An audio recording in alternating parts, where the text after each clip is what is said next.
drivers, start your engines!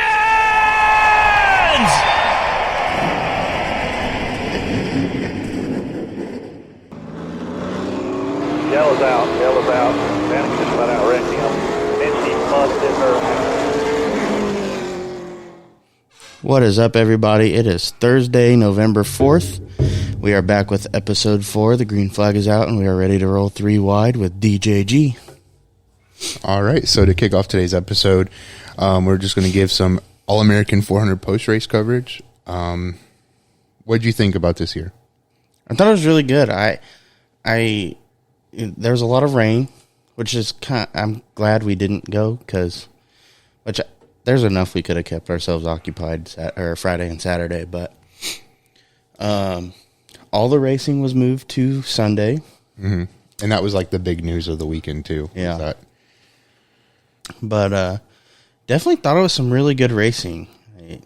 I definitely want to give a compliment on the pro late model race. I was kind of on the edge of my seat for that one. That was pretty good. But really all around good racing. Lots of clean racing, I will say. Mm-hmm.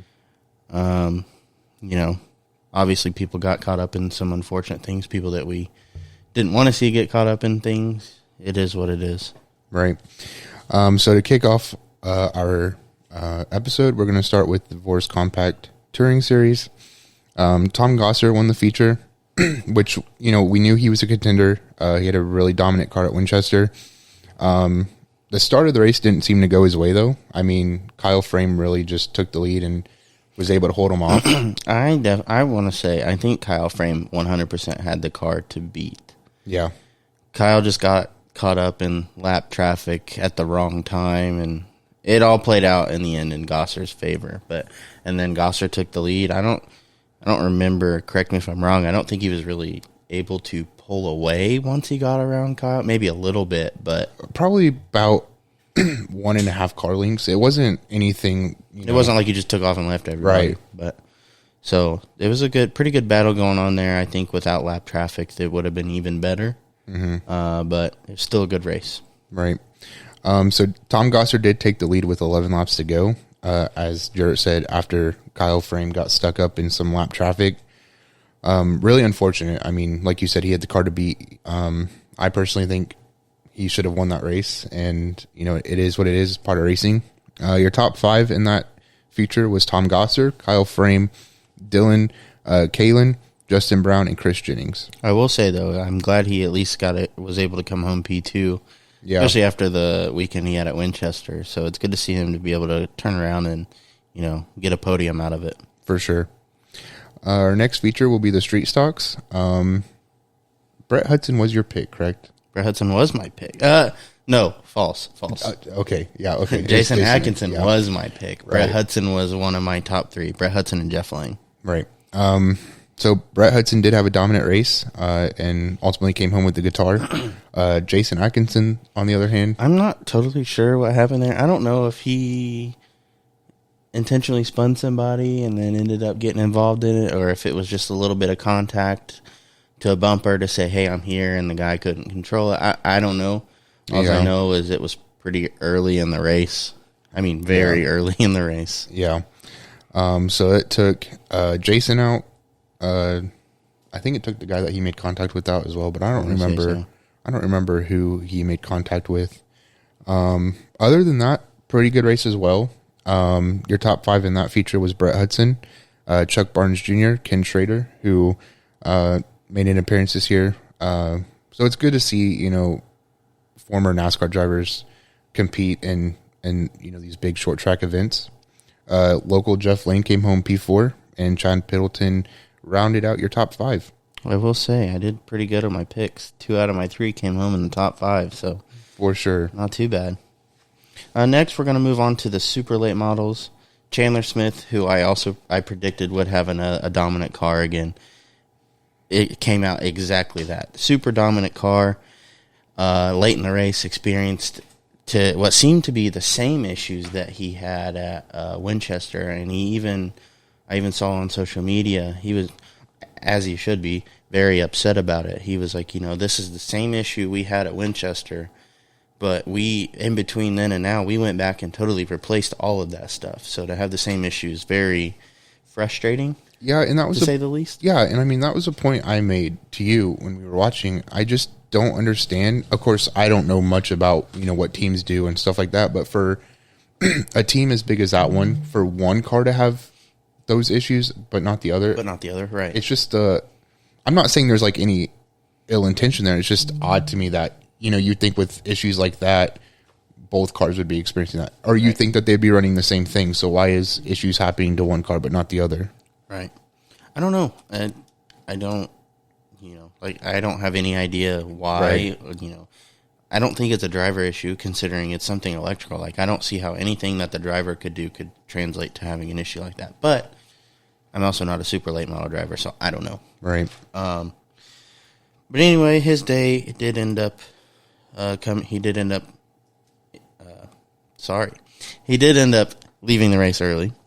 Matt Craig, who made a last-minute decision to race, came home victorious, I did not know that it was a last-minute decision to race. I didn't either until post-race, and then it was like, I guess he had just got, quote, don't hold me to this, I think he just got married and stuff like that, so it was kind of like it wasn't something that they were going to do, and then I think it was his dad that told him, hey, let's go race the All-American 400, and they, got there, set up, and it paid off for him. Dedication. Yeah. And I guess I'm going to give a compliment to his, I'm assuming, wife. He got married. I'm not, But if she allowed that to happen and wasn't upset about it, which I'm sure she wasn't upset after he won. So, right. Big props to her for that. He won the race by only a 0.365 second margin, holding off Jackson Boone and Derek Griffith. Top 5 were Matt Craig, Jackson Boone, Derek Griffith, Carson Quapple, will race with JRM. Mm-hmm. You got any? I mean, it was kind of like not last minute news, but it's more recent. I'm going to be honest. I've heard his name before, but it's not somebody that I particularly follow. So, don't know much about him other than he's obviously a good driver to be able to strike a deal with Junior Motorsports. So, I think he'll be able to continue doing the work that Josh Berry did, prior to him moving up. I think Josh Berry definitely shocked the world with this whole deal that he's got. So yeah, maybe we can have another one like that. Yeah, I definitely think Carson will be able to do a lot of good stuff with Junior Motorsports. I totally agree. So congratulations to him on that deal. We love to see that. And rounding out the top 5 was Willie Allen. Next, we have the Pro Late Models.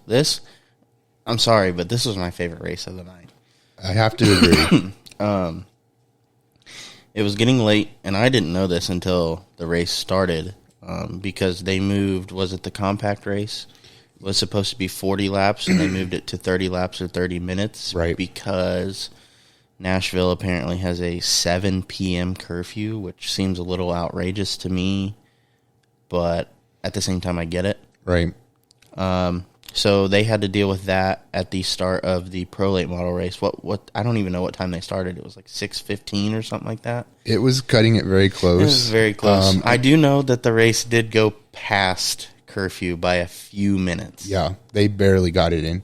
I will say, though, you could tell it was a stressful situation for everybody. Everybody was pushing hard from the get-go. Right. But even prior to the race, I mean, people were trying to get the car staged on pit road. We obviously had that issue yes. What we will is that anywhere in here? I didn't put it in, but I figured. So we can talk about that. So this is funny. I thought this was hilarious because during the compact race, we're sitting in Dakota's living room, we're watching it, and whatever. I'm not even looking in this general direction. I don't even know how I saw it either. I don't know how Dakota saw it. I don't know why he saw it, but we're sitting there and they're just kind of rolling around the track, and Dakota's like, "Hey," he's like, "a compact just hit a late model on pit road," and I was like, "What?" And we couldn't rewind it or anything, but he's like, "Yeah, right there." He's like, "Now they're fighting about it." It looked like. Lo and behold, here they have a late model hooked up to a tow truck because a compact hit it pulling off pit road. And that kind of brings up another discussion we had amongst ourselves was, I understand trying to get cars on the track fast, but they have the little inner oval at Nashville Fairgrounds, so I don't necessarily understand why the pro lates weren't staging. Did I say super late earlier? That it hit a super late? Was it a super late or a pro late? It was the pro late. Okay, hit a pro late. So if I said super late, sorry. But anyway, I don't know why the pro lates wouldn't stage inside the small oval, like exiting onto pit road, because there's cars on the track that were using pit road. So to me, that just seems like an accident waiting to happen. Yeah, I have to agree. I mean, when I went last year, of course, it's been a year, so I could not be remembering this correctly, but I do remember the cars were staged in that area. So the pros raced first last year. They put them on pit road and they went out or whatever, did their race, and then the supers, I believe, just pulled off of that Which track inside. And I know for most of the night they had them parked there, like off to the sides, but they weren't staging there to get ready to go. So, and I don't know what that corner looks like coming off the track. Like, I don't know what you can and can't see. yeah, I mean, you have to understand too. You know, pro compacts, they don't have spotters or anything, so they don't have anybody talking to them They about. don't have that. Plus, a late model trying to peek out's got a little bit longer of a nose than a Right. You know, so unfortunate to see that happen. So anyway, getting to the start of this race, very stressful for the drivers, I'm sure. Like we said, everybody was kind of pushing hard from the beginning, having to deal with curfew. Cody Coughlin was very dominant in the early stages of the race. However, there were several cautions that came out. Good restarts. Great battles on restarts between him and second-place driver Cole Williams. Her final restart took place at about 6:45 with 25 laps to go. And it appeared that the last flag would have ended the race. Cole Williams, who was running second. Oh, I'm gonna go back on this. There was a restart beforehand that Cole Williams got by Cody Coughlin in turn one for the first lap. They made it around, and I could have swore they crossed the finish line before the caution came out, which would have made him the leader. That's not the case. So, either I'm crazy, and they threw the caution right before they made it back to the start finish, or I don't know. But anyways, Cole knew that he didn't have a whole lot of time to get around Cody again. And Cody had the restarts were kind of weird. Cody would kind of jump out to a lead, and Cole being on the outside would dive down to the bottom, and then when Cody would slide up the track in turn 1 and 2, Cole would try to make a move underneath him. Well, Cody kept cutting off his, coming across his nose, and, I think Cole's a fairly clean racer, so Cole was trying to back off to not make contact. Cole eventually got tired of it. He said something in his post-race interview. He's like, I respect Cody, blah, blah, blah, blah. He's like, but enough is enough. I've had enough. Right. So Cole did a little bump and run, which gave Cole the lead. He would go on to win the race. Under the cool-down lap, Cody wasn't very happy. He did retaliate against Cole. And in his post-race interview, Cody said, basically he said, yeah, Cole's a loser. He said, can't beat me in his own car, so he had to go buy someone else's. Glad that's working out for him, which seems very odd coming from someone like Cody Coughlin, about somebody spending money. Yeah, I don't want to say this is true, but you know who his sponsor is. It's his family. Right. So you know that in the pits, I've heard it multiple times, that this kid could go out, tear up a car, and have a new one built just from their warehouse in a matter of days. So he has an unlimited budget. So for him to get mad at somebody else for spending money, yeah, I don't know. But anyway, he did end up saying he was going to follow him to the next few races and junk him. So not very good sportsmanship from Cody Coughlin. I don't want to cause any issues with anybody, but I did subtweet somebody. I think it was Matt Weaver probably, and was like, "We know this. We know that. Look at Winchester, right? To see, to watch him do what he did to win a championship. We know this. I don't know. I don't want to say Cody's not a good driver, because I think He is definitely capable of driving. I think there's just a lot of decisions that he makes inside the race car that don't show that.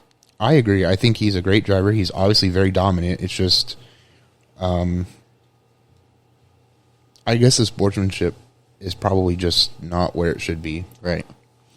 So, anyway, coming up with the top 5, Cole Williams bringing home the win in the guitar. Happy for him on that. That was my pick to win the race. Cody Coughlin coming in second. Buddy Kofoid coming in third. Ran very strong all night. Super impressed to see his run. Dylan Feccio and Bryson Schaefer rounding out the top 5. Also, just some news not related to All-American 400 weekend. As most of you short track fans know, or I guess racing fans in general know, that there's an ongoing tire shortage where, they're having issues getting tires and stuff like that. So due to that tire shortage, the Full Throttle 100 has been canceled. I've seen several races this year that had to be canceled due to tire shortage. So we hate to see that. Hopefully that kind of is on the come up. Yeah, I was going to say, this has been an issue that we've seen since last year. And, with the tire shortage, Stephen Nassie's made several points to make that there was a race last year where Hoosier kind of rushed production so the tires weren't able to be cured. Wasn't that Bristol? Yes. Thank you. So, they had tires at Bristol at Short Track Nationals last year. And they had whole tire, in the middle of the corner, just completely falling off. Yeah. And it doesn't help you have a bunch of idiots in the pits who were trying to stop it with their leg. Right. I'm surprised no one left with some broken limbs. Or deceased. Yeah. Honestly, because we did see one put a pretty gnarly dent in a race hauler. Yeah. So, like you said, I obviously hope that, this tire shortage is coming to an end sometime soon. You definitely hate seeing races being canceled. It's hard to find much of anything now, let alone tires. It seems like there's a shortage of everything. Right. So with that being said, I guess we'll move on to the NASCAR elimination races at Martinsville this past weekend. Let me start with this. Dakota and I are very firm believers in this, but we're going to say it again. NASCAR needs more short tracks. Yeah. Bristol and Martinsville as a cutoff race in the playoffs was probably one of the best moves NASCAR could ever make. One of the best. Not very many. Yeah, I wish NASCAR. This could be a whole discussion of its own. You always see the jokes on Twitter where it's like, people telling NASCAR that we need more short tracks, and they add like a dirt race or a road course or a road race, supposedly in the future. I really wish NASCAR would have a majority short track schedule, in my opinion, just because I think short tracks really do put on a good show, especially in a cutoff situation. That's where a lot of drama, I think. And shit, sorry, but they want to, introduce racing to somebody who may not know anything about it or may not care for it. That drama, that drama alone I guarantee you would help out a lot. If, that kind of leads into our discussion later, I guess.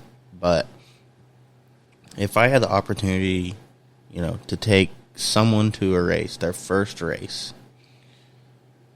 NASCAR is NASCAR. NASCAR, I don't really know how to describe it. I personally actually have never been to a NASCAR race. I haven't either. Never. I want to go to a Bristol night race. But, I would much rather go to a local short track race than go watch, I'll use a road course as an example even. Or like Phoenix. Right. Where they some tracks they get spread out and there's like a 40-second gap between cars. And I'm just like, I would rather go watch a short track where someone is dealing with lap traffic the whole race. Like there's never a time where they can just kind of relax behind the wheel. They're on edge the whole time. Right. No, I agree. And, I want to, because we're going to kind of like touch base on this later on in the episode. But, going back to the drama with NASCAR and like short track races specifically, a lot of people were talking about the F1 success that they had at whatever, I think it was Coda. I don't remember. Don't quote me on that. But the big F1 race that competed with the NASCAR race. Where was it? I don't know. I didn't watch it. Whatever, like last weekend or the week before. And a lot of people cited the F1 Netflix series as like a reason why you're seeing this increase in viewership. Yeah. I guess. Yeah, for lack of a better and term. But off of that, I don't remember when I saw this on, I think it was Twitter, but it was a NASCAR Cup driver was talking about, they went on along the lines of how F1 has like a serious documentary about it. But then NASCAR has, is it The Crew? It was Chase Elliott. It was Chase. Wasn't Yeah. it? Like, it kind of mocks NASCAR and like the background, and I don't want to say Makes it a joke. But yeah. It doesn't portray NASCAR as a serious entity. It shows it as like a, Chase said, it just shows us just turning left for fun, and that's not what it's about. Which is why I think, and I hope that, there are groups out there like maybe Speed 51 or Racing America, will be able to produce something like that and kind of show people a different side of NASCAR that we're not able to see, the behind the scenes, what our team's doing to prepare, how our drivers, carrying themselves throughout a season, especially if they're racing for a seat in the next season. And then more short tracks with the drama, I think would definitely help out NASCAR a lot. There's definitely potential there. You just need someone with the resources to be able to do so, to take advantage of it. Right. So with all that being said, I guess we'll jump into the truck race. The truck race was obviously the first race on the schedule. Todd Gilliland had a dominant race, winning the first two stages. And then, prior to the start of the final stage, it was announced that Chandler Smith, Zane Smith, and Carson Hocevar were deemed to be in must-win situations. As the restart took place on lap 111, Zane Smith and Carson Hocevar led the field. The caution flew on lap 131 as John Hunter Nemechek was wrecked and his truck would not restart. I hate. First, I'm going to start off with this. This race made me so mad. I think it was because I started watching at the wrong time. Like, I didn't watch it start to finish. There was this point in time where I started really focusing on it, and it was just caution. And then I saw, who was it?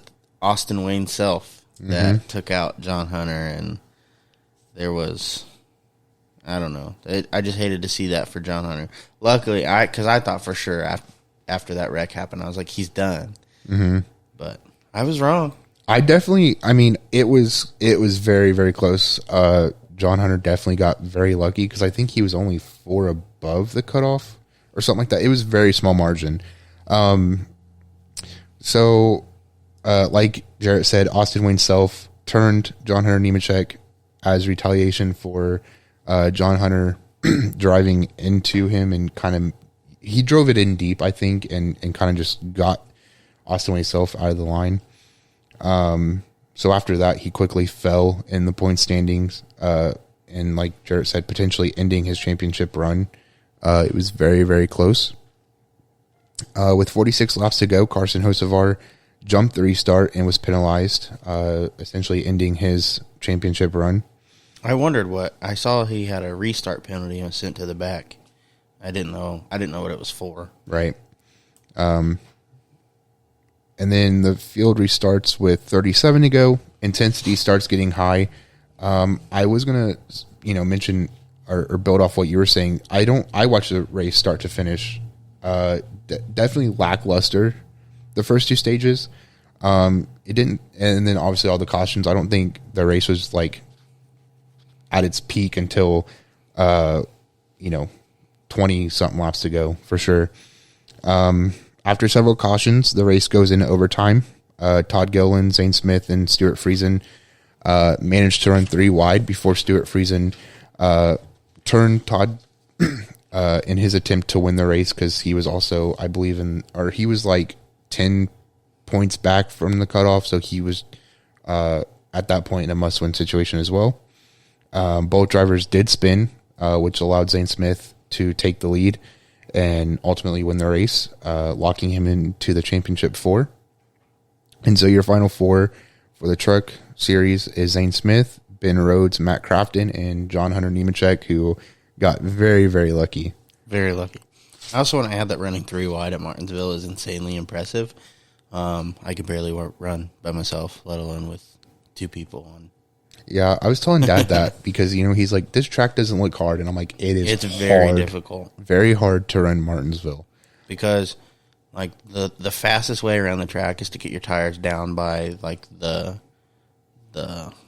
curb, I guess. Mm-hmm. But if you hit it, it just sends you up the track. There's nothing you can do. So you have to be able to get down to the curb. You have to hug the curb through the turn and have good exit speed. And it's hard to...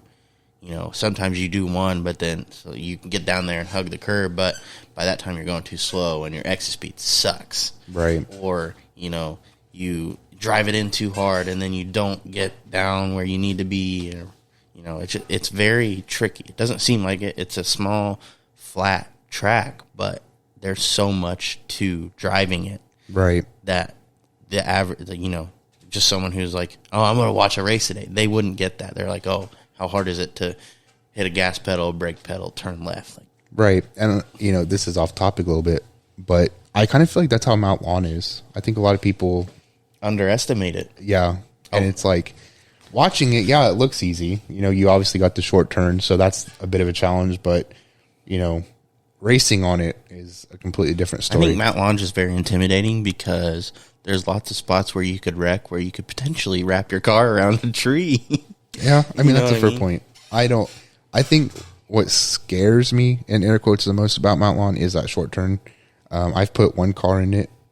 Well, it's just so hard because, that's really the only spot you have to slow down a bunch on the track. Like, the big sweeping turn, you do have to slow down, but you carry so much speed coming up to the short turn, and then it's like a slow way down. Yeah, and then you got, 20 cars in front of you. And so your braking point's a little bit different, but yeah, right. It is.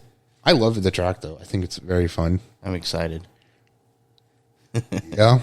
I guess while we're on that, do you want to talk about that a little bit? Like what you're looking forward to? We can do that later. We might have to move that to a next week's episode. That way. Fair enough. Yeah. All right. I'll let you jump into the Xfinity. So for the Xfinity race, I really don't have a whole lot of information on it. Dakota and I were at a Halloween party, playing some cornhole, drinking some Busch Light. I was dressed up as Jesus. We'll keep Dakota's costume on the DL. Yeah. But anyway, had a good time. We were out a little bit later than we wanted to be, and we came home, and we were like, we'll just rewatch it. We didn't even make it 10 laps. I didn't make it 10 laps. I think I stopped taking notes on lap 180 something. I was just so tired. Yeah. And, it didn't seem like it was anything spectacular. I mean, it's obviously Martinsville, but I don't think there was too much to report on. Right. Basically, it comes down to Noah Gragson comes out as the winner. And I want to talk about, Dakota's brother, Hunter, texted us. He's like, Noah Gragson is a man of the people. We were like, what are you talking about? I was like, Noah must have won. And he was like, he did one of the coolest burnouts I've ever seen, and then shotgunned a beer that a fan gave him. I was like, that's why we love Noah. Right. So Noah does do some pretty gnarly burnouts. I saw when he won the Winchester 400, I remember. I have a video of it somewhere. He gets out, and then he climbs the fence. He does Noah Gragson things. Was Martinsville the track that he threw up at? Gosh, I don't know what track it is. But someone on Twitter posted a picture of him throwing up over the wall and then posted a picture of him showing shotgunning the beer and was like, upgrades, people, upgrades. Right. But so your final 4 going into this Sunday, Noah Gragson, Austin Cindric, Daniel Hemrick, and AJ Allmendinger. I think that'll be a good, good final 4. My pick there, I want to say, is Austin Cindric, just because I feel like he's generally been dominant. I don't want to say dominant necessarily, but probably the best average finish out of all these guys. Consistent. That's the word I'm looking for. Yeah. Let's go back to the trucks before you answer your Xfinity. Yeah, I was about to say, let's jump back to trucks real quick. Who do you have for this race? Or to win the championship?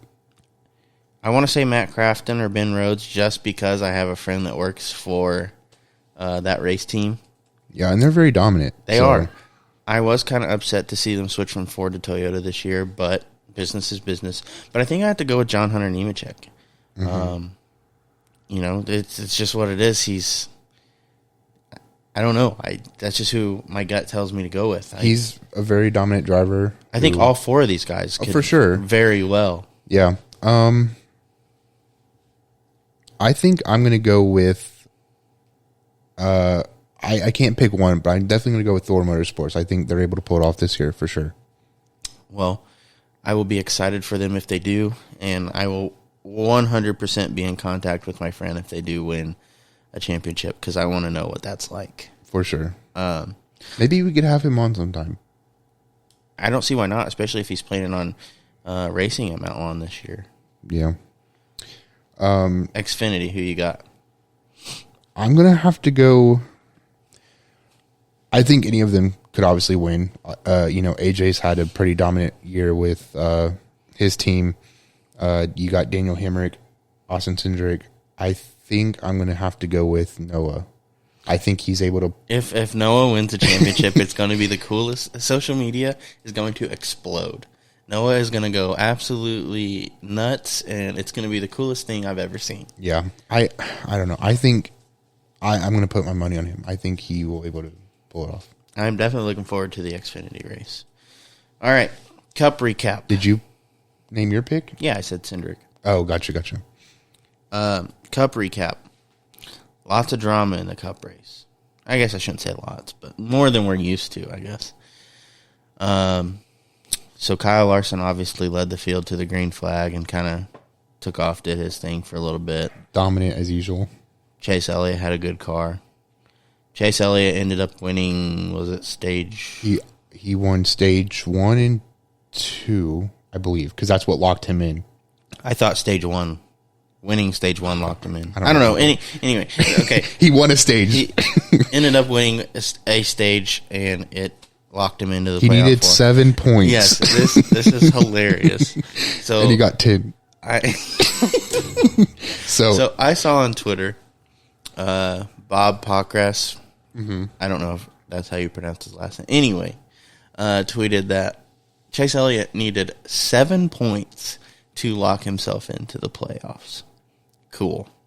So I go down and I'm reading the replies. Don't ask why. I have no idea. The Lord just put it on my mind to do so. He works in amazing ways. And so I scroll down and I find this reply to this tweet that says, so if he wins the stage and gets 10, that's still okay, right? Or was it? I thought it was like, but he could still win the stage, right? Yeah, it was along those lines. He's like, but he could still win the stage, right? And we're like, I just like put my face in my palm. I was just like, did you think about what you typed before you sent that? Now, if by the grace of God, somehow the person that tweeted that is listening to this, I'm sorry. God bless you. God bless you. I am sorry. But that was, I couldn't not laugh at that. I tried to think, but nothing happens. But anyway, so I had a good laugh about that. Was it Brad that ended up spinning Chase? I believe so. Which Brad was just driving for his life. Can't blame him. He has one more race at Penske before he's... Well, he's still trying to race into the championship for. At this point, Chase is locked in. So, right. You have to make those moves if you want to advance. And, with him being in his last year at Penske, I'm sure he wanted to really just end on a good note. He had nothing to lose. Right. You might as well just lay it all out on the line. I definitely thought he had it in the bag for a little bit. I was like, this is your race to win. Go do it. Alex Bowman and Denny Hamlin kind of took off in front of everybody. Brad was running what? Third? Was he running? I don't know. He was running up front. Him and Truex were kind of going back and forth. Kyle Busch was in the mix. So then Alex Bowman ended up spinning Denny Hamlin taking the lead and winning the race. Let's see. Brad Keselowski almost dumped Kyle Busch. Kyle Busch did hit the wall coming out of turn 4 on the last lap. I don't know if I missed anything. The Josh Bilicki and Quinn Hoff deal. Oh, yeah. Where, was it Quinn got parked for 5 laps for retaliating right in front of a safety truck? Yeah. So, literally all the way throughout the field, there was stuff going on. Yeah. I love it. It adds a lot of drama. It's not just, these guys get in a car and then, oh, you're wrecked. Now he's done. Now, there was a lot of, I'm done letting you do this type of energy. So after the race, Alex Bowman is at the start-finish line, and Denny Hamlin pulls up, and he is very aggravated. It locks the tires up, smoking, and it eventually locks front bumpers with Alex Bowman. And I was like, oh, they're going to do a dueling burnout.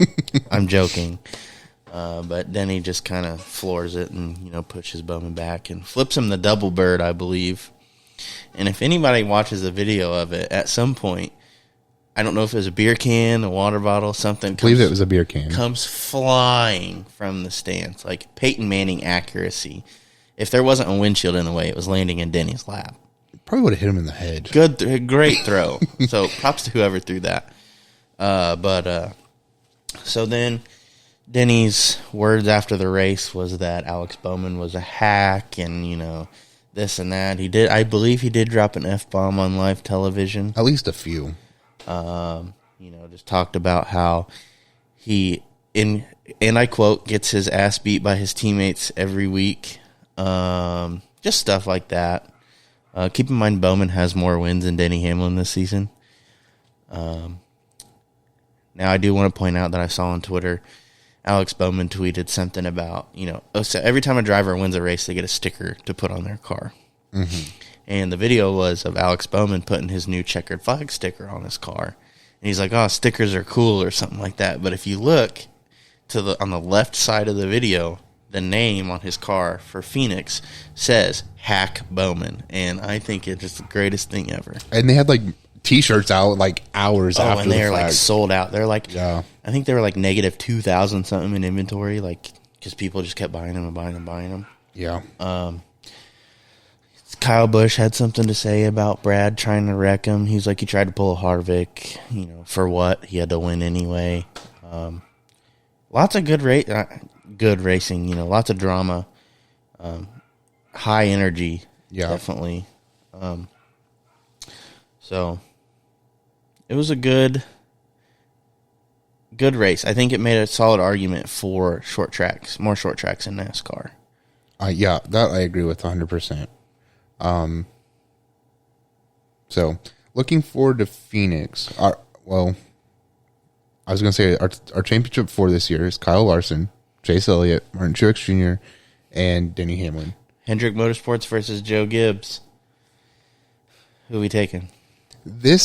I was thinking about this last night and all of today. I really want to go with Chase Elliott. I'm a loyal Chase Elliott fan. But Kyle Larson has been so freaking dominant this year that it's hard. I don't think anybody could be it's anybody else but him. So, as much as I want to go with Chase, I think Kyle Larson's going to pull it off. He's been very dominant. I don't know what the starting lineup's going to look like. It's supposed to look like. Yeah, I haven't seen anything. So, but I guess my pick here is I have to go with Larson. Larson's just had too dominant of a season to not go with here.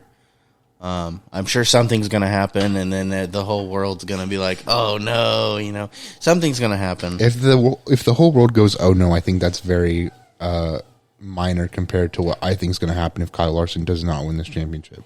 Well, you know what I mean. Yeah, I think it will be. NASCAR Twitter is going to throw a fit about how the playoffs suck or the point system sucks, and there's no way that someone should be able to go win 9 races this season and lead 2,000 some laps and not win a championship. Yeah. But I like Chase. But I think because of the situation, it's going to be Kyle Larson or Denny. And then in third, I'm going to put Chase, Martin last. Yeah. And I think the only reason Martin Truex is in it right now is because the race was at Martinsville, and Truex is very good at Martinsville. I think that's the only reason that he advanced instead of Kyle Busch. Mm-hmm. Although, I'd love to see that Kyle Busch isn't in the championship. Oh, I love to see it. I'm so happy. But, yeah, so my pick right now is Kyle Larson. I think it's going to be a great battle. I hope it's good racing for the final race of the year. I was going to say, I think there might be some more drama carryover from Martinsville, and I think it's going to be good racing. But do you think it's going to be something between like Bowman and Denny, or do you think it's going to be because like I don't think any of these drivers have any beef with each other? Oh well, Denny and Chase. Yes, I mean they're both in the playoffs. I don't think Bowman would do anything to Denny. Why did I miss something? I totally missed something here because I was like, why was Denny all mad about Chase fans and stuff like that? Because the people that were booing him were supposedly Chase fans. It had to be. But there was a reason why he said it was Chase fans. Did Chase and him get together? I didn't think so. Did I forget something? I very well may have. But anyway. Hell, I don't know. I think there might be something between those two, if anybody. Because I know that obviously Kyle Larson and Chase Elliott get along. Kyle Larson gets along very well with Denny Hamlin because Denny's let Kyle use Denny's plane to get back and forth to races and stuff like that. So I think the only ones that aren't on, friendship terms are Denny and Chase. Right.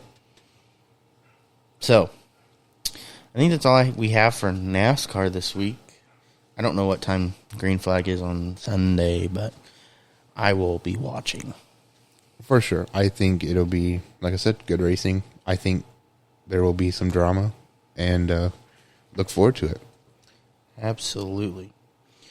So, next up, we're going to kind of talk about, this is kind of the main topic of our discussion this week, asphalt short track racing, the struggles it has, and kind of try to compare it to the success of dirt racing. So, to kind of briefly explain why we wanted to have this discussion, after Winchester, we saw a video on Twitter via Matt Weaver. It was an interview with Stephen Nasse, and he kind of gives his thoughts on Winchester and short track racing in general. So I'm going to go ahead and play that, and then we'll kind of continue our discussion from that.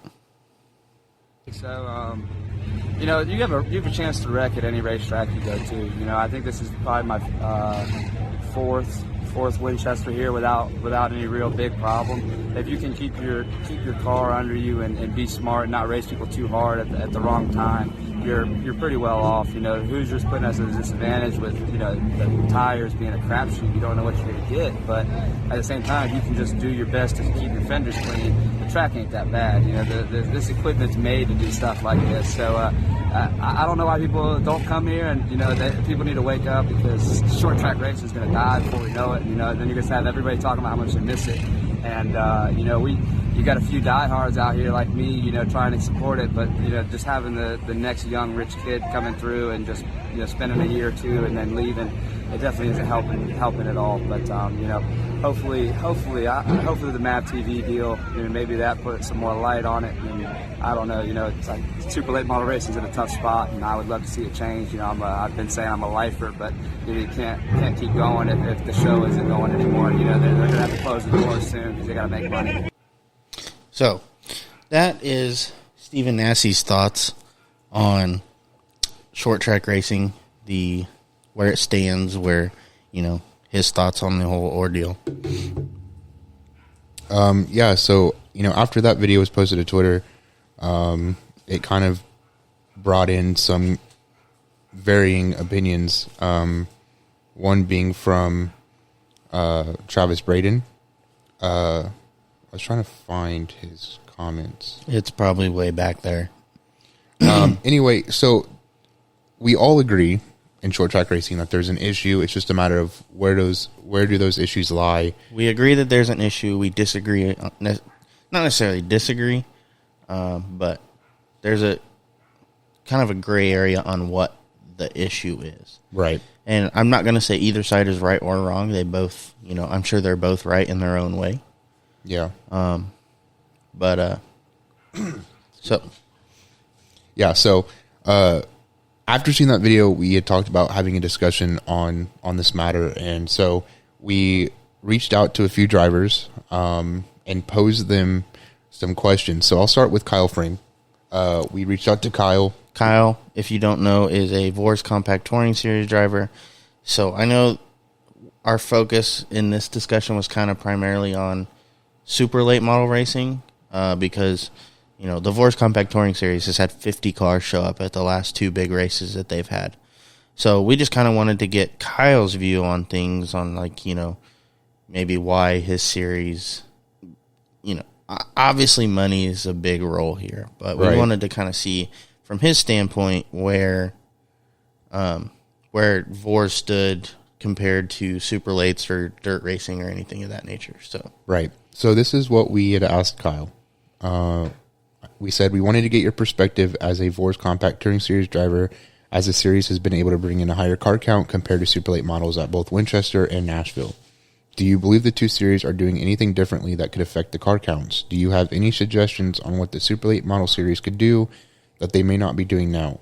Do you believe the success of the Vors Compact Touring Series could help the late model series?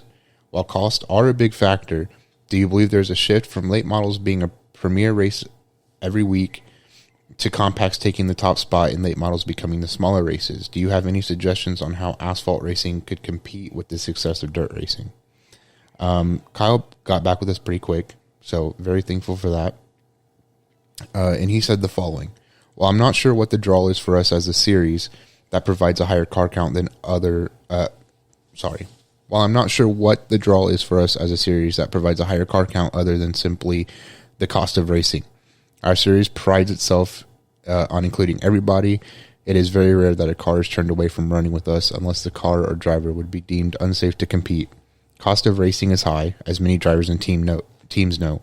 I think the important thing that could help with car count is payout, and I don't mean to win exactly, because at the end of the day, only one guy wins. If a series could find a way to pay more throughout the field while still maintaining the winning purse, I think car counts would improve."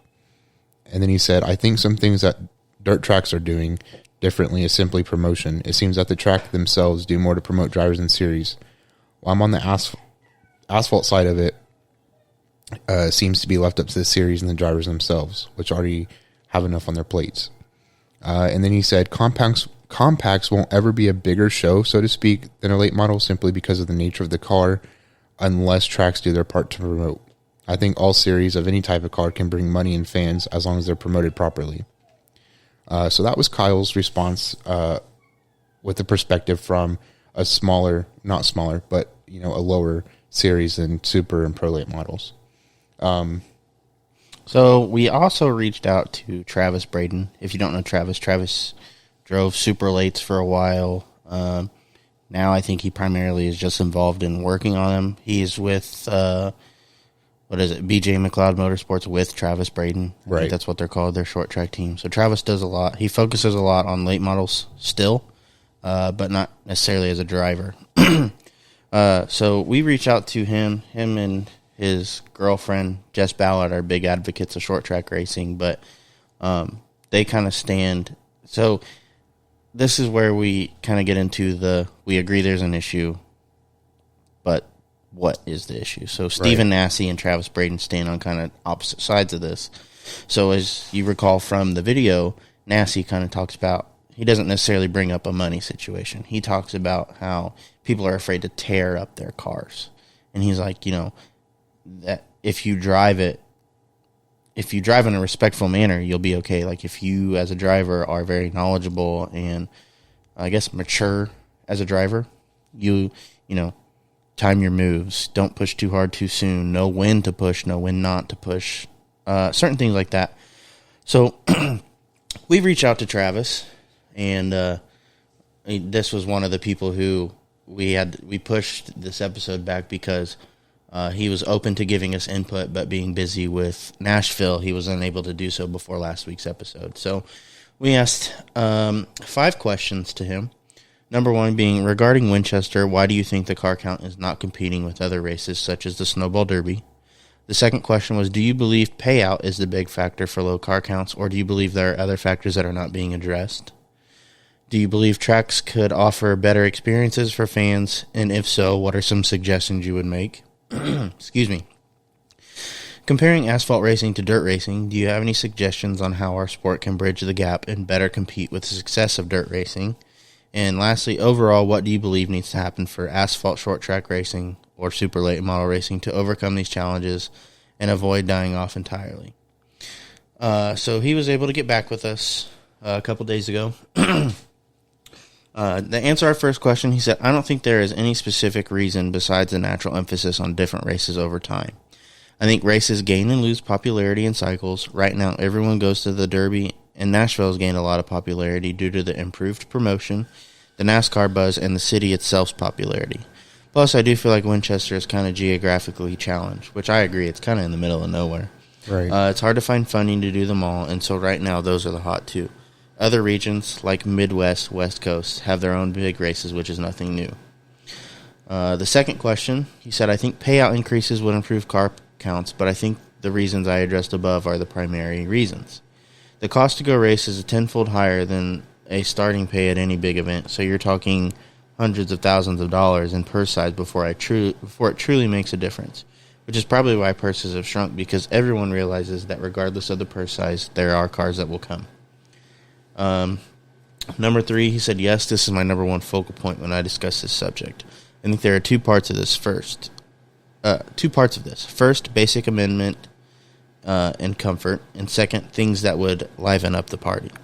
The first part is pretty simple and extremely aggravating. The facilities have got to start investing in at least the basic amenities, bathrooms, grandstands that aren't falling apart, etc. For example, in my opinion, there is no reason an event should expect to get a large turnout if they only have a 2-stall bathroom that's falling down with toilets that hardly flush, filthy, and toiletries that are not promptly replenished. Adding a few porta-johns is not acceptable. I refer people to look at Berlin Raceway if they need some examples. The next part is just as important, but I do feel the investment should go into the basic amenities first. People won't come back if they're not comfortable. They will if they are. And in this category, I'm talking about utilities, the space that is available to create fun experiences. No one wants to just come to a short track and sit in one place for 6 hours, watching a handful of races with long delays in between. There should be a place to kill time and still be entertained. Again, Berlin Raceway is a great example. They have multiple areas for this. Example, a bar, a front stretch, party plaza, area, and food and snack vendors. All of these are profit-positive investments, so I am a firm believer that if you aren't working on improvements like these, it's just a lack of effort or willingness to invest profits back into the business. The list goes on, but these are some very simple and easy examples. The fourth question. He said, this was a tough one just because we're so far behind. I think most of the dirt tours are closer to NASCAR in terms of their business models than they are pavement short track racing. The dirt tours are big companies, and they run like such, with professional digital media campaigns, marketing, sponsorship, leadership teams, etc. At this point, without major financial investments from the leadership in the pavement world, I just don't see it happening on its own anytime soon. You can't build enough intrigue in club style racing to generate revenue like that, in my opinion. And last, he said, I think right now our best bet is to embrace what the RTA and Racing America could bring to the table. They are starting to obtain many of the resources that would be needed to overcome the challenges I see. They are building leverage to help us go from analog to digital. Fortunately, that is just as much a literal statement as a figurative statement. There's a lot that could be said about this subject, but I think it'll be easier to start with step one, and that is getting everyone on board and working together with each other with the RTA. Yeah, I think everyone makes good points. It's just a matter of, we've talked about this outside of this, is, where does the responsibility fall? Is it the series? Is it the track promoters? Is it, do drivers have some responsibility in, promoting? But like Kyle Frame said, drivers and series have enough on their plates as it is. So I certainly think that there's not a lot of promotion going on to really advertise the tracks, let alone these big races. Obviously, besides Snowball Derby and the All-American 400, I think Winchester was promoted pretty well, but I think there's a lot of opportunity that they didn't take, I guess. Yes. I think that getting aired on TV was a great idea. But if the numbers I was hearing for it costing to do so are true, that's outrageous. Yeah. Think of that money being put into a purse. How many cars you could have got to show up? Like, they offered $50,000 to win if they got 50 cars showed up. But like a lot of drivers say, only one guy wins. Right. So what about, you got to pay people to start a race. Right. And, so they don't just drive all that way for nothing. Sorry to interrupt. No, you're good. I was going to say, I was trying to look on Cody Connor's Twitter because I thought he made that point too. But I know Travis made that point after Winchester. I believe Cody made that same point that if they're not paying, people, second to fifth to 10th, whatever, a decent starting pay, nobody's going to invest all that money to go and race, not only a 400 lap race, but they have to be there all 3 days of the week of that race weekend. There has to be somewhat of a reward for simply showing up to a race where, especially a race like Winchester, where if you wreck, you're basically rebuilding a car. Right. So, like, either way there, I think you're out of money, which is why I think Travis brings up, hundreds of thousands of dollars before it is really relevant. Mm-hmm. But, paying one guy double the amount what you were originally going to pay doesn't help the rest of the field. Right. There's still people that show up and flip a late model in turn 2 and, okay, now what? Right. I got paid $100 to start this race. I don't know. That was just a number that I threw out. That wasn't right. But one of my best friends, he is more on the dirt side of things. He's not a driver, but he is friends with a driver, and he is friends with track owner, track promoter, I don't know, of Tri-State Speedway in Hopstad, Indiana.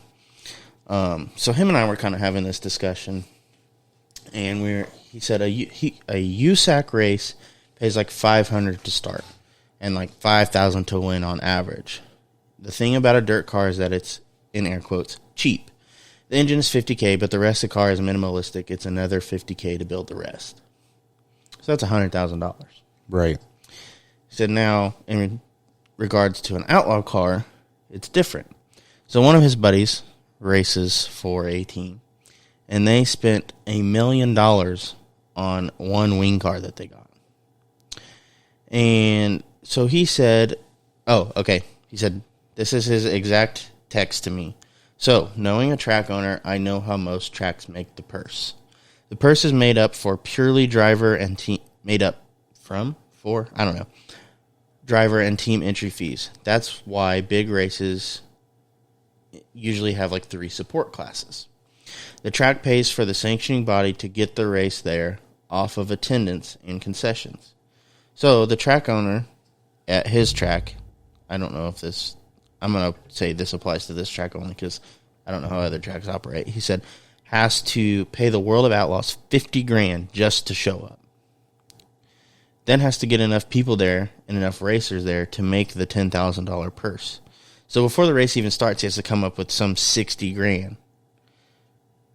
Well, if you go to a 400-lap super late model race and you're only offering $20,000 to win, right?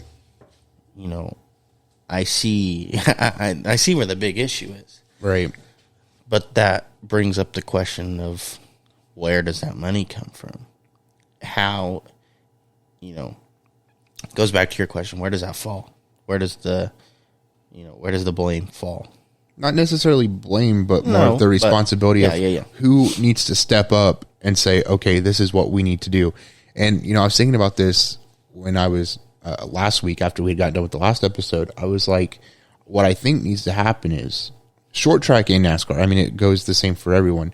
I think the series needs to get with drivers and track promoters and owners and maybe even make a council of, fans to all sit in a meeting or meetings and discuss, what can we do for fans to bring more fans in? What does the series need to do to potentially bring more sponsors on to help pay out? What do track promoters and owners need to do? And what can the drivers do? Now, I do kind of want to go back on something Nassie said, though, in his interview on Matt's Twitter. He said something about you have the next rich kid come up, spends a year, and then moves on. I think that, it compares to college sports. Mm-hmm. You have these super crazy athletes that come in and play 1 year at college so they can go pro. I don't blame them. They're just going to play sports and get paid millions of dollars. I don't blame them at all. But overall, it hurts it hurts the team. The team, they get super hyped up because they, we have the number one prospect in the nation, and he's there for a year. Now what? We suck now. Right. No, I don't want to say we suck now, but you know what I mean? So but it's not helping. It's not helping racing when you have these rich kids that come in, spend money for a year, and then it's like, I'm going to NASCAR, see you fools later. Right. And it's people that could potentially, like Stephen Nasse, has a huge following. And you see how active he is in the sport. We need more people like that can bring in a large amount of people that would want to watch the race and support these drivers and ultimately support these tracks and these series. I also want to give a shout out to Jess Ballard, because she's talked about this before, and I 100% agree with this, that as far as on the marketing side, they need to get some younger person in there that, the social media influence in today's age is massive. Right. So you need to get someone in there who knows what they're doing, that can really take advantage of social media and use it to its max potential to promote races. I also think it would help. I saw something the other day on Twitter, I believe, that was about drivers selling merch and how Stephen Nasse is one of the better executors of doing so. Now, obviously, that helps having a following like Stephen Nasse does. So some random driver can't just go out and sell merch and people have tons of people buy it. But that also comes into, I think, social media. Now, social media can also get you in trouble. We've seen that. But if you do it properly, you can explode. Yeah, I agree. I did pull up the purse for the Winchester 400 to kind of go back on the point that Travis and Cody Connor made about how much it costs to run these teams. And obviously, they don't have unlimited funds. And we know how much these cars cost to build. We know how much it costs to travel. We know how much tires and fuel is. And, I heard when we were at Winchester prior to the start of the 400, I heard people saying, well, teams have to have this amount of tires and they have to buy at least this much fuel. So it starts to rack up. The purse this year was $25,000 to the winner, $25,000, $12,000 for second, $10,000 for third. And then it decreased by $1,000 up till 10th. So if you finished 10th, you brought home $2,000. Winning, that's how much you got for finishing that position. Obviously, that's not how much you're bringing home when you've spent $20,000 to run. What was it to start? Is there a number on there for that? I don't remember. Hold on, because I think if the wrong person hears this, they're going to call me an idiot, because I don't know if this is a realistic number or if it's too low. I have no idea. But I think it should be at least $1,500 to start. Please hold. It was something, but I don't. I think you have to have a significant, $2,000 for 10th is not much. Well, it says here that members, it was $250. All 8 entries add $50. So between $250 and $300 to start, I believe. That's it? I believe so. It says on the entry form, advanced deadline September 27th. Members advanced is $250. All 8 entries add $50. Non-members add $50.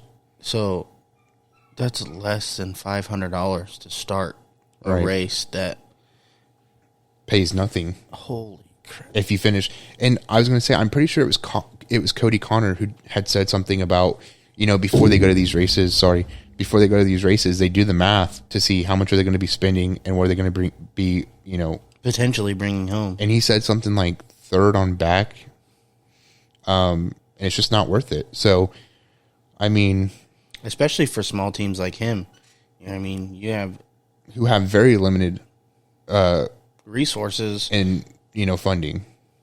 So, obviously, payout and the spreading of the purse is a big issue, but it goes back to who needs to step up and say, okay, this is what we're doing now is not working. What do we have to do to bring more business partners on to increase the funding. I think Travis made a good point about, the Dirt Series, World of Outlaws, for example, runs a business model. Mm-hmm. And, I don't know much about the CRA Series. Obviously, I don't run with them, but it seems like it's more of a, I think Travis also said it was like a club type of thing. Like it's, if you have money, you run in it. If you don't, you're SOL. Right. But it's a matter of, are people who are in charge willing to make those changes, and are they really willing to help the sport that they're invested in? I think the leadership is definitely there to do so. And if it's not, there are people that are willing to step up to do so. They're just not in the correct position. You know what I mean? Right. So I definitely think it's something that's doable. I 100% think it's something that's doable. For sure. I just think it would take a lot of willingness and a lot of work to... A lot of teamwork at that. Like, it's not going to just be one person makes this big change for an entire series or an entire, series for series. In this case. But yes. But I mean, not to cut you off, sorry, but I wanted to revert back to Mount Lawn, that we brought 2 new promoters on. Look how much drastically the track was changed, and, they brought in a whole ass grandstand for, the pits. And don't get me wrong, there was definitely a lot of disagreements along the way. For sure. But you're going to have that. Right. But I'm just saying overall. Overall, the track came out better for it. Yeah. Aesthetically, I feel like, especially as this season specifically went on, the racing got better. I don't know. So Mount Lawn had a very bad habit because we race on Sunday nights to not have to compete with other tracks locally. But they have had an issue with, we'd be racing till 11 o'clock on Sunday nights. Yeah. And everybody's like, that's got to stop. Well, they sped up the program so much that there were nights we were out of there by 9 o'clock. So, I mean, just little things like that. Right. Little things add up. I guess my point was, if you can... if a little track like Mount Lawn can do it in a pretty quick turnaround. Obviously, a touring series is going to take time, but I think the opportunities are there to better the series, better the sport. And, going off a All-American 400 weekend, we saw Hype Motorsports, doing pre-race shows, stuff like that. I think that would help out a lot too, getting, the media exposure, stuff like that. So the behind the scenes, I think, is a huge deal. Yeah.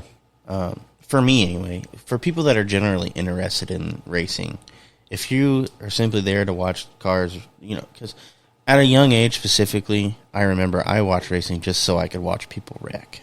Yeah. Not now, but, if you're out of that stage, like if you're generally interested in racing, behind the scenes footage, info, anything you can get about like what's going on in the pits that sitting in the stands you don't get to see, I think is huge. Mm-hmm. It makes fans feel more involved. They learn things, again. Well, I think if they have the behind the scenes, I think they're more willing to look at it and be like, oh, so this is what it's about. Right. And it goes back to fan experience. What are tracks doing to really entice the experience? Travis mentioned Berlin and how, they have, several bar locations at the track. They have, a party plaza, stuff like that. What is Winchester doing? What are they offering for fans other than... Winchester has the foundation they need. They just have to... They don't execute on it. Right. But it's like that, what can, Mount Lawn do? What can, any track that a series visits, they should be offering something. I think the issue with a lot of tracks, now, I could be 100% wrong here, but I think the issue is the way that they've done things at, they haven't changed the way they've done things. Because at one point in time, that worked. Right. But it doesn't work now, and they haven't changed to... They haven't adapted. Yeah. Yeah. So it's kind of like teaching an old dog new tricks, I guess. But I would love to know what the conversations have been like to try to get like SRX at Winchester or stuff like that, because to get a bigger sanctioned series or potentially get NASCAR, even trucks or something there, you know what I mean? There's money somewhere, right, to get the track where it needs to be. For another thing, get Winchester on iRacing. Yeah. That's just my opinion, though. But I just think, obviously, money doesn't grow on trees. I don't have the money to do it. I wish I did. I would 100%. Here's my money. Right. But I wish I had all the answers. I don't. I know there's plenty of people out there that if they put their heads together would have all of the right answers. And, short track racing would potentially be back up where it used to be. I would love to see that, especially being my young age. My grandparents always talk about when I go to the racetrack with my grandpa and my step-grandpa. They're like, oh, yeah, we used to come back here back in the day, and it was wild, and blah, blah, blah. And it's just not like that anymore. Well, I mean, like, even my dad, grew up going to that track, and, he's in his late 40s, and he always talked about how great the racing was and how exciting the atmosphere was. And now asphalt short track racing has been dying off. I hate saying that, but look at all these tracks that are closing down, right? And Stephen Nasty, this is why I agree with him on a lot of things. He's like, if we don't act now, Winchester could be, the next track to close. And then, what about Nashville Fairgrounds? It could be at risk. Especially after it's just gone through all the stuff to get back up and going. Right. So, we have to do something now instead of continuing to push it off. And now, I'm not saying there are no efforts being made. I'm not implying that whatsoever. Because Winchester has made an effort to get more races out at the track each year. Like, there used to be like 2 or 3. And they're getting up there. Right. It's not a track that's raced every weekend. But I just think they need. They're not necessarily looking at the bigger picture. I'm not in their shoes. I don't know what they have going on. I don't know what their business model looks like per se. I have no idea. I'm just an outsider giving my opinion that no one really cares about. I was just going to say, I don't want to come off like I'm criticizing anybody, because like you said, I'm not in their shoes. I don't know what the hell goes on behind the scenes. I'm just giving my perspective as an outsider, as a race fan. And I had another point to make, but I forgot. But I did want to say, I don't want to come off like I'm criticizing anybody, because hell, I don't know what to do. Right. But I hope things turn around and people, like Steven said, put more attention to it and really try to come up with solutions rather than continuing to, this is working, but it's really not, Right. So. Again, I think if enough people come together that want to make the change, it could happen. But, again, money is a resource that a lot of people don't have. Right. Or don't have enough of. But anyway, that's kind of all I have on this topic. I do want to say thank you to those that responded to us. Yeah. It means a lot that you took time out of your day to answer us. I know you didn't have to do that, but we enjoy hearing from racers, people involved, more in depth than we are. Just hearing different opinions about the same topic. They all want the same goal, but just a matter of how we get there. Right. But we do really appreciate it. We hope you know that. And I especially Travis, because he, I was like, the short track world is thankful, is fortunate to have you, blah, blah, blah. And he's like, if you guys need anything, let me know.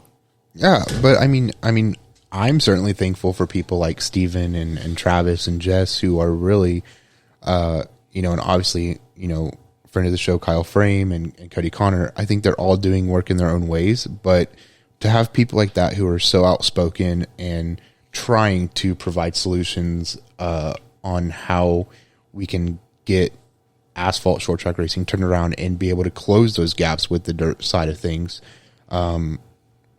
it's very important. And as a race fan and as a short track driver, I am certainly thankful for their work.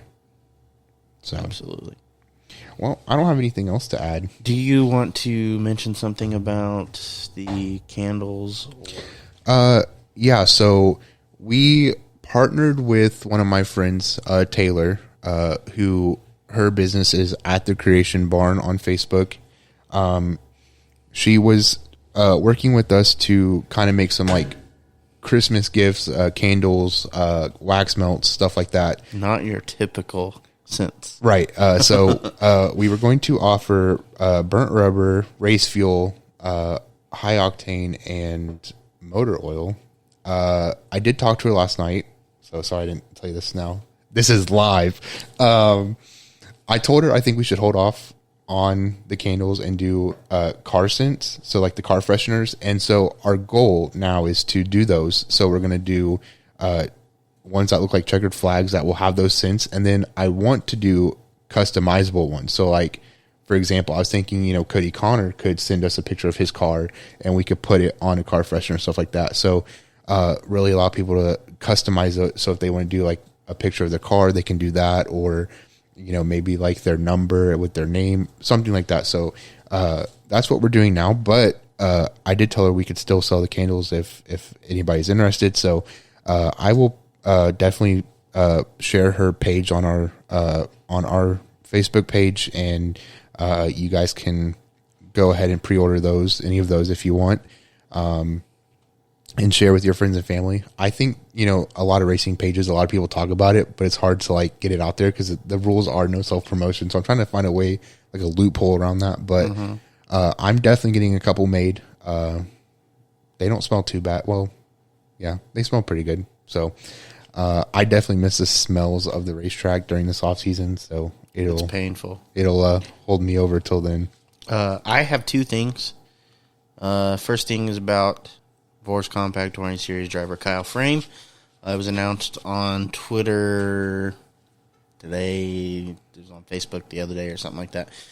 Kyle and his race car will be at PRI this year. I am sad because we will not be there. But anyway, if any of our listeners happen to be going to PRI this year, and be sure to find Kyle and say what's up, talk to him. Really cool dude. Take a look at his car, all that stuff. Second, as of today, I have registered. I don't know if my application has been accepted, but I'm going to go ahead and speak as if it has. I have registered for the online All-American 400. That race will be actually 400 laps at Nashville in a super late model next Saturday, if I make the feature. Friday night is qualifying, the top 16 from qualifying advance. 2 heat races, top 6 advance from that, and I believe 6 from the last chance race advance into the big show on Saturday. So I'm looking forward to that. Hopefully I get in, and I don't have broadcast information yet. I should have that by next episode. So I will be sure to share that update with you on the next episode, as well as possibly post it to our Facebook page. We will. I'll at least post it to my personal. But anyway, so that's all I have. Dakota, do you have anything else? I did want to congratulate Kyle for being invited to PRI and be able to have his car on display and be able to talk to race fans and people involved in motorsports. I'm sure that's a big deal for him. So we're really happy for him. Wish we could be there to talk to him. I would love to talk to him in person. He seems like a really cool guy. And then I will just congratulate you for. I think don't congratulate me yet. I'm not 100% in. I gotta wait for the email confirmation. I'm sure you'll be registered. So 400 lap fixed setup. So I'm happy about that one. Super late model race at Nashville. So hopefully we can get out there and make a name. Not necessarily make a name for ourselves, but do well. Yeah, so. I have no worries about that. So I guess with all that being said, that wraps up episode 4. And we'll see you next time. Oh, do not end yet. Okay. We have hit over 100 likes on our Facebook page. We did, yeah. That's big news. Very big. It may not seem big to you, big to us. So we just want to thank each and every one of you for that. I guess we're shooting for 200 next. That's our next goal. 200, 150, 200. I don't know. But please, please, please share with friends, family, race fans, anybody really. We appreciate it. We're thankful for each and every one of our supporters, viewers, and we hope you continue to do so. Yeah, and as I say each week, we're only going to get better. We're still learning, but we got a lot of good stuff planned for our future. So hopefully we're able to share all that with you. So as Jarrett said, thank you so much. We greatly appreciate it.